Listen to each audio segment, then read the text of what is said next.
बच्चों, आज की क्लास में हम पूर्णांकों का अंतर करना सीखेंगे। यहाँ पर एक क्रियाकलाप है प्रश्नावली पुस्तक में क्रियाकलाप 3। इसमें सारणी बना हुआ है।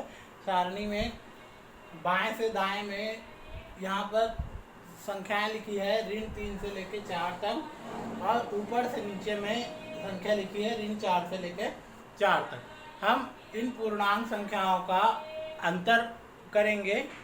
ए में बी का अंतर करेंगे, तो ए ऋण बी का अंतर करेंगे और जानेंगे कि दो पूर्णांकों का अंतर करने के बाद कौन सी संख्या आती है। अगर वो पूर्णांक संख्या आई तो हमारी सारणी कंप्लीट हो जाएगी और हम जो कर रहे हैं वो सत्य होगा। ठीक है, तो आइए यहाँ पर देखते हैं कि दो पूर्णांकों का अंतर भी पूर्णांक संख्या आता है या नहीं आता।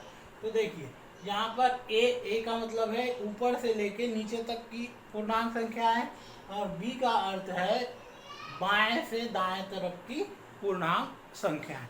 तो देखिए पहला जो है, पहला ए का मान है ऋण 4, और उसके बाद बी को लेंगे तो बी का मान है ऋण 3। अब अगर हम ए के जगह ऋण 4 लिखें और बी के जगह मतलब ऋण 4 के बाद ऋण चिन्ह लगा के बी का मान कितना रखें, ऋण 3 रखें। तो यहाँ पर देख रहे हैं कि ऋण 4 लिखा है, ऋण 4 के बाद फिर ऋण लिखा है, और उसके बाद कोष्टक में फिर ऋण लिखा है। तो ये जो दो बार ऋण लिखा है, तो इसका मतलब है कि ये ऋण का अंदर वाले ऋण से गुणा है। तो जब इस कोष्टक को हटाएंगे तो इस ऋण का गुणा होकर धन हो जाएगा, और ये हो जाएगा ऋण 4 धन 3। अब देख रहे हैं कि 4 जो है वो 3 से बड़ी है, और 3 से बड़ी होने के बाद ये 4 के सामने जो चिन्ह लगा है वही यहाँ पर लग जाएगा। तो ये हो जाएगा ऋण 1।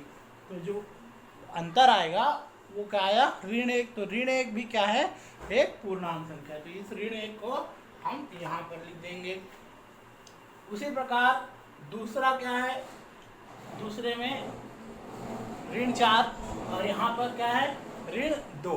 अब ऋण 4 को फिर ऋण 2 से घटाएंगे तो फिर वैसे ही ऋण और ऋण का गुणा होकर धन हो जाएगा। तो ये ऋण 4 का ऋण 4, ऋण और ऋण का गुणा धन, ये 2।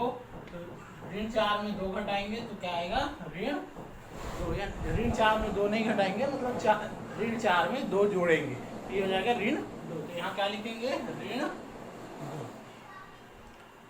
ठीक उसी प्रकार से अगला वाला ऋण 4 में ऋण 1 घटाएंगे, फिर यहाँ पर चिन्ह का गुणा होके क्या हो जाएगा, धन हो जाएगा। तो अब ऋण 4 में 1 जोड़ेंगे तो ये हो जाएगा ऋण 3। तो यहाँ क्या आ गया, ऋण 3। ठीक उसी प्रकार से अगला वाला ऋण 4 में हम शून्य को घटाएंगे। किसी भी संख्या में शून्य जोड़ने पर या घटाने पर उस संख्या के मान में कोई अंतर नहीं आता। तो यहाँ पर ऋण 4 का ऋण 4 ही रहेगा। अगला है ऋण 4 में हम ऋण 4 में 1 को घटाना है।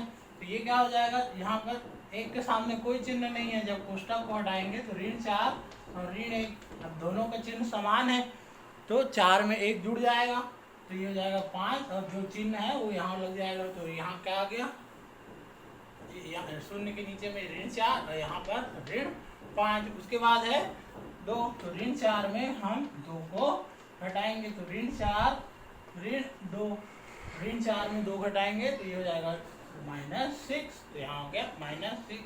अब यहाँ पर देखते जा रहे हैं कि यहाँ पर क्रम से संख्याएं लिखी गई है, ऋण 1 ऋण 2 ऋण 3 ऋण 4 ऋण 5 ऋण 6, यहाँ हो जाएगा ऋण 7, यहाँ क्या हो जाएगा ऋण 8।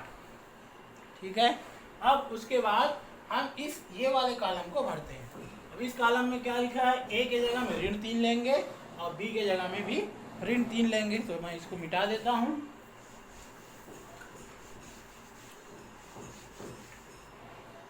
यहाँ पर ए के जगह में हम क्या लिए, ऋण 3, इसका मान लिए, और बी के जगह में क्या लिए, इस ऋण 3 को, ऋण 3 घटा रहे हैं इसको। फिर यहाँ पर जैसे पहले वाले कॉलम में किए तो चिन्ह को बदलना है, ऋण और ऋण का गुणा क्या हो जाएगा, धन हो जाएगा।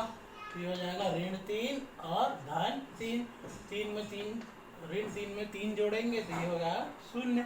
यहाँ पर क्या आ जाएगा, शून्य आ गया। अब फिर वैसे ही ऋण 3 में क्या करना है, ऋण 2 को जोड़ना है, ऋण 2 को घटाना है। तो ऋण 3 ऋण 2, फिर यहाँ क्या हो जाएगा, ऋण 3 और धन, ऋण और ऋण धन, ये 2, ऋण 3 में धन 2 जोड़ेंगे तो ये हो जाएगा ऋण 1। यहाँ पर क्या आ गया, ऋण 1। ठीक उसी प्रकार से ऋण 3 में हम ऋण 1 को घटाएंगे तो ये ऋण और ऋण धन हो जाएगा, तो ये हो गया धन, ऋण 3 धन 1।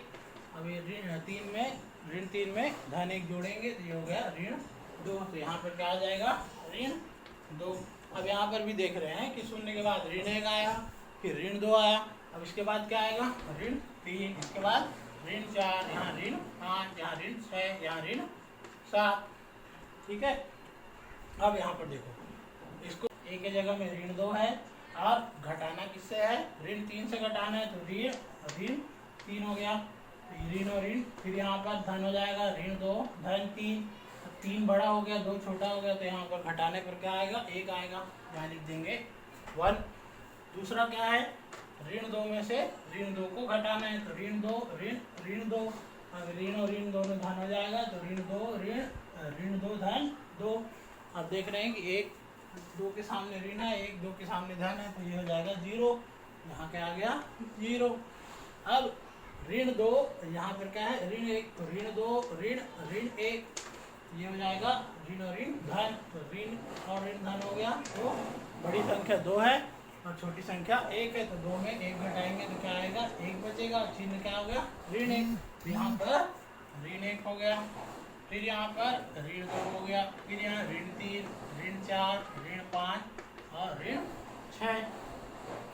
ठीक इसी प्रकार से यहाँ पर 2 हो जाएगा, यहाँ पर 1 हो जाएगा, यहाँ 0, यहाँ ऋण 1, यहाँ ऋण 2, यहाँ ऋण 3, ऋण 4, ऋण 5, फिर यहाँ पर 3 हो गया, फिर यहाँ 2 हो गया, यहाँ 1, यहाँ पर 0, ऋण 1, ऋण 2, ऋण 3, ऋण 4, यहाँ पर आएगा 4, यहाँ 3, यहाँ 2, यहाँ 1, यहाँ 0, फिर ऋण 1, ऋण 2, ऋण 3, यहाँ पर आएगा 5, यहाँ 4, यहाँ पर 3, 2, 1, 0, ऋण 1, ऋण 2, यहाँ आएगा 6, 5, 4, 3, 2, 1, 0, ऋण 1, फिर यहाँ पर आएगा 7, 6, 5, 4, 3, 2, 1, यहाँ पर 0। तो इस प्रकार से देख रहे हैं कि बॉक्स में एक कई